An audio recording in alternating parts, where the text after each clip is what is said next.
Oui, allô? Katia, mais ça fait 3 fois que je t'appelle. Katia, l'heure est grave. L'heure est grave. Yvonne? Mais qu'est-ce que tu as? Qu'est-ce qui ne va pas? Mais je ne comprends rien. On nous cache des choses, Katia. L'église est corrompue. Je suis confuse. Je suis outrée. Nous n'avons plus rien à faire dans cet endroit. Sortons de Babylone, vite. Attends, mais calme-toi, Yvonne. D'où tu tiens ce genre d'informations? Comment, Katia? Tu n'as pas Internet.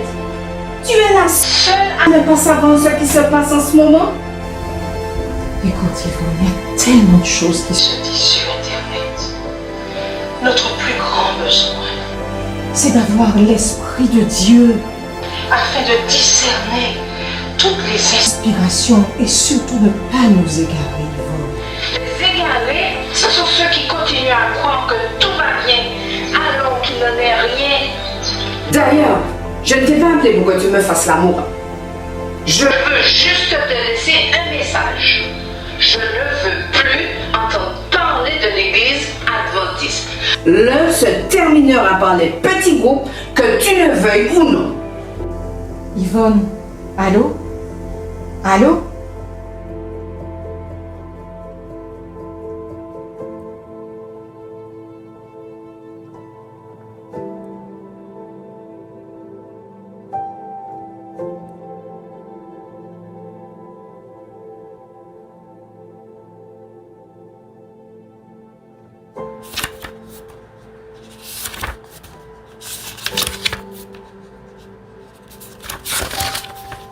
Voilà. Certains ont avancé que, tandis que nous approchons de la fin des temps, chaque enfant de Dieu agira indépendamment de toute organisation religieuse. Mais le Seigneur m'a montré que dans cette œuvre, nul ne doit rester indépendant. Voilà, voilà, mais c'est ce que nous vivons en ce moment. Cette citation est tirée du livre Événements des derniers jours, chapitre 4, paragraphe 138, à la page 42.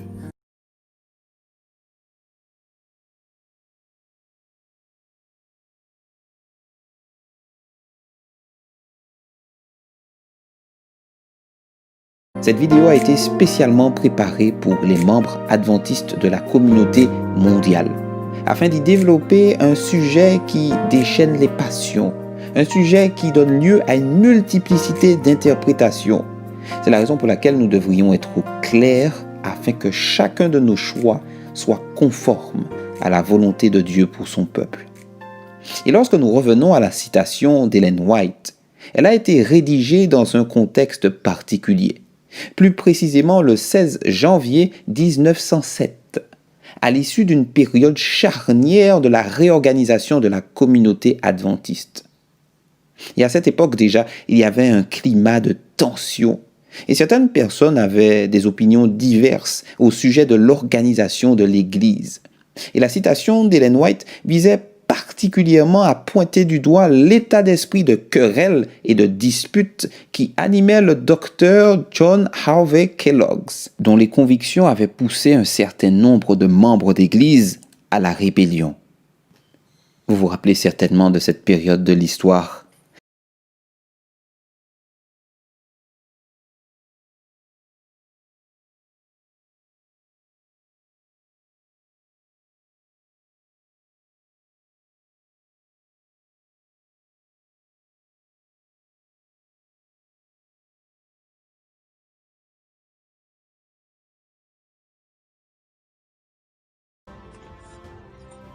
Waouh!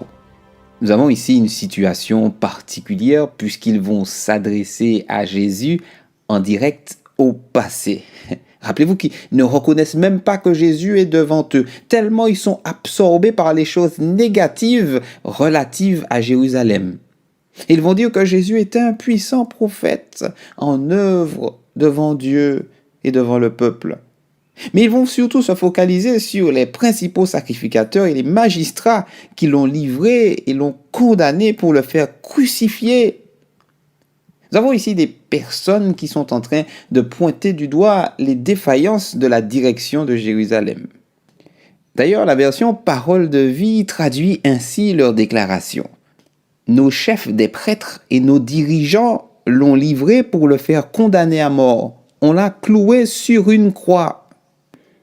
Nous avons ici des personnes qui sont en train de pointer du doigt les dirigeants. N'est-ce pas un exemple intéressant relatif à ce qui se produit aujourd'hui? Leurs sujets de discussion et leur attention sont focalisés sur les dysfonctionnements de Jérusalem. Mais en agissant ainsi, ils ne sont pas conscients qu'ils sont tout aussi aveugles que ceux qu'ils critiquent. Nous avons ici des disciples qui agissent comme si le chef de l'Église était mort, considérant qu'il n'y a plus d'espoir pour Jérusalem. Cet endroit est condamné. Jésus n'y est plus, il est mort, ils l'ont enterré à cause de leurs dirigeants. Dieu ne gère plus cet endroit. Voici un prétexte pour eux valable pour quitter cet endroit. Et beaucoup ont l'impression qu'aujourd'hui, il est temps de quitter cette église souillée et corrompue, d'après leur dire, oubliant que ce même Jésus est vivant et ressuscité dans le sanctuaire céleste et témoin fidèle de tout ce qui s'y produit.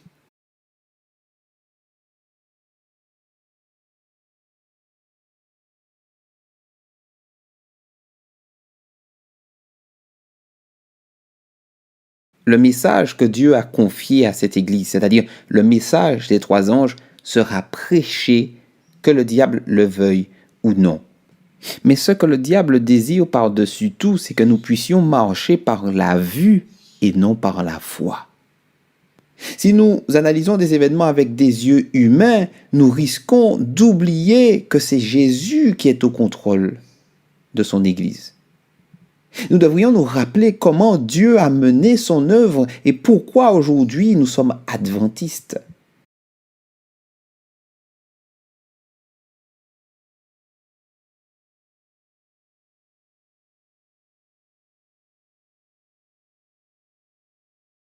Et on va se rendre compte qu'à l'heure même, ils ne vont pas attendre le lendemain. Tout de suite, ils retournent à Jérusalem. Ce lieu qu'ils avaient quitté la tête basse, ils vont le retrouver à vive allure. Ils vont rejoindre les 11, les disciples, et ceux qui étaient avec eux. Et les voici assemblés. Et ces personnes vont effectivement faire partie de ceux qui vont recevoir le Saint-Esprit dans la chambre haute. Désormais, la tristesse avait été remplacée par la joie et la louange. Ils étaient continuellement dans le temple, bénissant et louant Dieu. Et Jésus désire que son peuple puisse s'humilier, prier et rechercher sa face. Et soyons sûrs qu'il nous exaucera des cieux. Et rappelez-vous, selon le principe biblique, que la repentance et le pardon des péchés doivent être prêchés en tout nom à toute nation, à commencer par Jérusalem. L'heure n'est pas venue de déserter nos églises, mes frères et sœurs. Bien au contraire, après cette crise sanitaire, l'objectif de Dieu est que nous puissions resserrer nos liens, repartir sur de nouvelles bases et de rectifier ce qui n'allait pas. Ne laissons pas le diable nous faire croire qu'il n'y a plus d'espoir. Au contraire, l'organisation est aujourd'hui encore et plus que jamais nécessaire.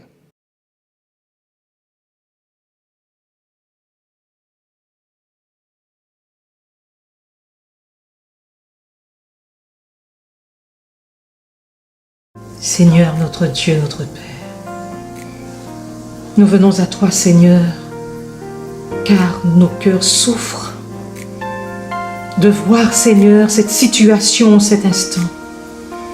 Oh mon Dieu, tu as entendu le cri, la souffrance d'Yvonne, Seigneur. Et plusieurs sont dans cette situation. Oh Dieu, nous crions à toi afin que tu puisses nous donner du discernement, afin que nous puissions réaliser, Seigneur, oui, que tout ne va pas bien, mais que nous soyons conscients que tu es le divin capitaine à bord et que l'Église ne sombrera pas. Ô notre Dieu, suscite des serviteurs. Remplis-nous de la puissance de ton Saint-Esprit et que nous puissions, ô notre Dieu, nous tourner vers toi, être remplis de ton Esprit Saint et encourager chacun à rester près de toi, car tu reviens très bientôt et que tous nous soyons avec toi. Seigneur, s'il te plaît, viens à notre secours au nom de Jésus.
Merci d'avoir écouté cette présentation avec intérêt.